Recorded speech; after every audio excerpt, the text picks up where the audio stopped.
At the farthest reaches of the world, where the sky and the water surface merge into one, there exists a parallel universe. It is a universe without gravity, where sound travels faster and light becomes a tangible language. Let your mind submerge, piercing through the veil of the deep blue, descending into the heart of the ocean.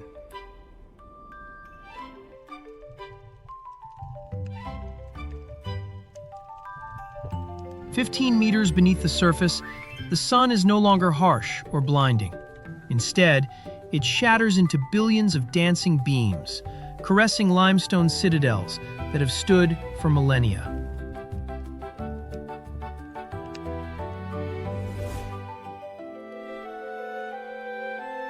This is the coral reef, the ocean's most bustling metropolis. A labyrinth of vibrant color where life crams itself into every crevice, every hollow. And amidst this grand, still life of hard corals, soft corals, and swaying anemones, a sudden, extraordinary current appears. Not a current of water, but a current of life.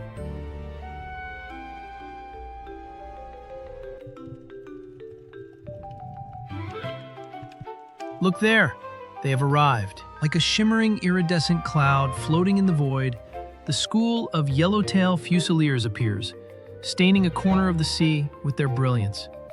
These are not solitary lost individuals. They are a single unit, a living entity composed of thousands of hearts beating in unison.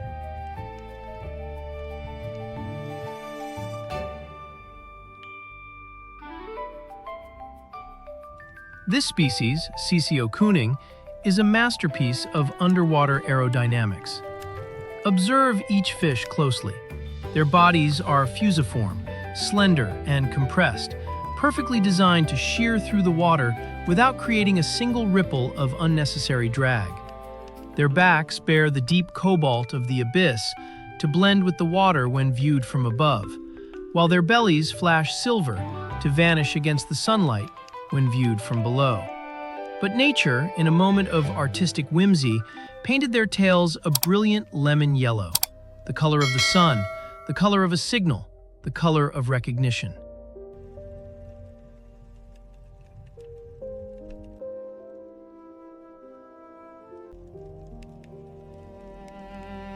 In the turquoise waters, that yellow glows like embers. They glide around the towering coral pillars, winding softly like a giant ribbon wrapping around Mother Nature herself. For the Yellowtail Fusilier, the reef is not just a shelter, it is a sanctuary, a route, the starting point of every journey. When the sun reaches its zenith, the gravitational pull of the moon begins to drag vast bodies of water across the globe. The tide rises. Currents begin to rush through the reef channels, carrying with them the lifeblood of the ecosystem, plankton. For the Fusilier school, these rushing currents are not an obstacle. They are a dinner bell.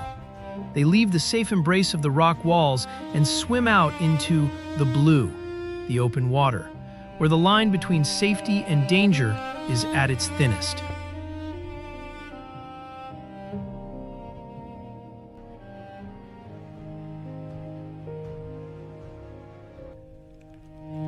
This is when the feeding dance begins.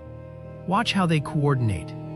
Thousands of fish simultaneously widen their formation, lining up to intercept the flow. They do not see their prey with naked eyes, for their food consists of microscopic copepods and drifting larvae.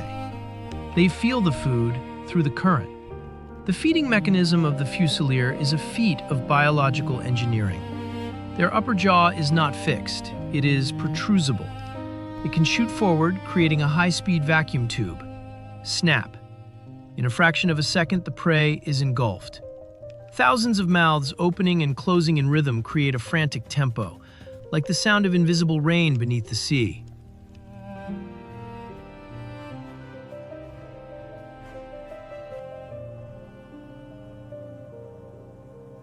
But the miracle lies not in the eating, but in the swimming. In currents strong enough to sweep away a human diver, the school holds its position through subtle adjustments of pectoral fins and tails. They ride the hydrocurrents, surfing on underwater waves. When a fish at the edge of the school changes direction upon finding a new stream of food, that information spreads through the entire school faster than the speed of sound, thanks to pressure changes detected by the lateral lines on their bodies. They move like liquid mercury, dissolving, then reforming, shape-shifting continuously from a sphere to a diamond, from a river to a tornado, all to harvest every tiny grain of energy the ocean offers. But the ocean never gives anything for free. The price of the abundant feast in the open water is exposure to the reaper. As the afternoon light begins to slant, creating murky zones of shadow and light, the phantoms of the ocean awaken.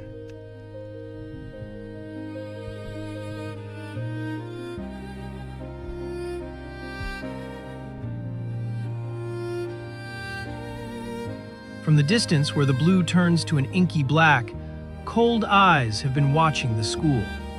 This is the domain of the giant trevally, the razor-toothed barracuda, and the ferocious dog-toothed tuna. The atmosphere suddenly thickens. The joyous rhythm of the feast is severed by a chilling silence. And then, explosion. A massive trevally rockets into the center of the Fusilier school with the speed of a race car. In that moment of life and death, the Fusiliers possess no venom to fight back, no caves to hide in. Their only weapon is chaos.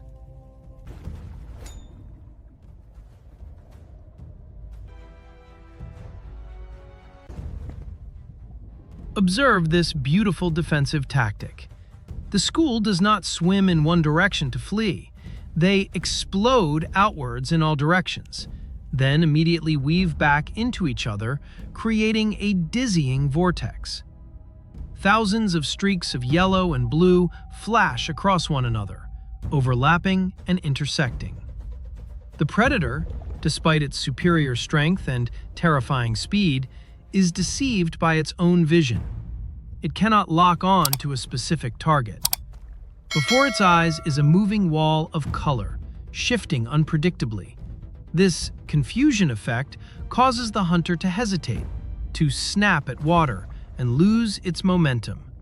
The chase is breathless. The Fusiliers bunch tight into a solid bait ball to protect the weaker young in the center, then scatter again, darting back toward the reef like silver arrows.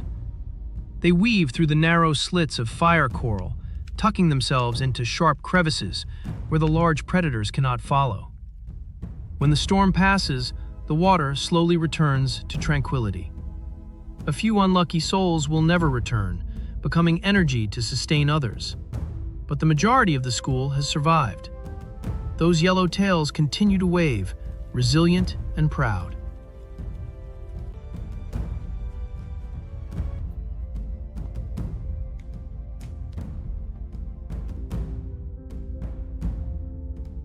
Life and death here are separated by mere inches, yet there is no tragedy. It is the law, a ruthless but necessary balance to keep the ocean healthy. Night falls, draping the ocean in a velvet curtain of mystery. The coral reef transforms, becoming ghostly under the pale moonlight. This is when the Yellowtail Fusiliers shed their glamorous daytime attire. Their pigmentation shifts. The brilliant turquoise and lemon yellow fade, replaced by deep reds or dull grays to blend into the shadows, evading the gaze of nocturnal hunters. They find quiet hollows, drifting in a state of semi-sleep, where half their brain remains awake to watch for danger. But the life of a Fusilier stops not at eating and fleeing. They carry within them a mission far more sacred, the mission of the architects of life.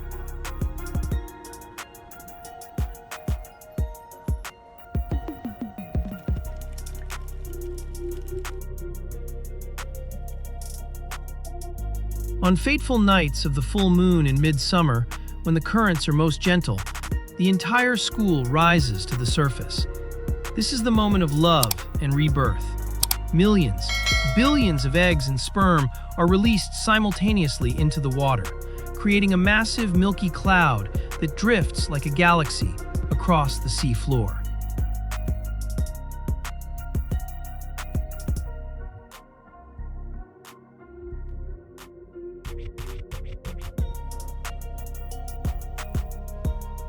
These tiny sparks of life will begin a grand adventure.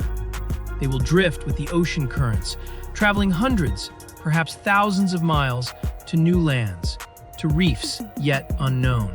Most will become food for other creatures before they ever hatch, a silent sacrifice to the ocean. But the survivors, the most resilient among them, will grow. They will don the blue of the sea and the yellow of the sun, returning to continue the dance of their ancestors. The Yellowtail Fusilier is the great bridge of the ecosystem. They harvest energy from the sun via plankton, then transform that energy into flesh, into life that sustains larger fish, sustaining the reef itself. Without them, the food chain would snap. The ocean would become a silent, barren place.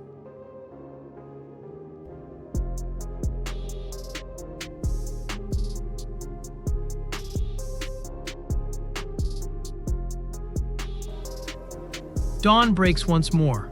The first rays of sunlight pierce the surface. From within the rocky crevices, ribbons of gold pour out again, radiant and jubilant, as if the terror of yesterday never happened. They swim on, carrying the rhythm of life, carrying the colors of hope. The story of the Yellowtail Fusilier has no end. It is an infinite circle, turning endlessly with the breath of the vast ocean.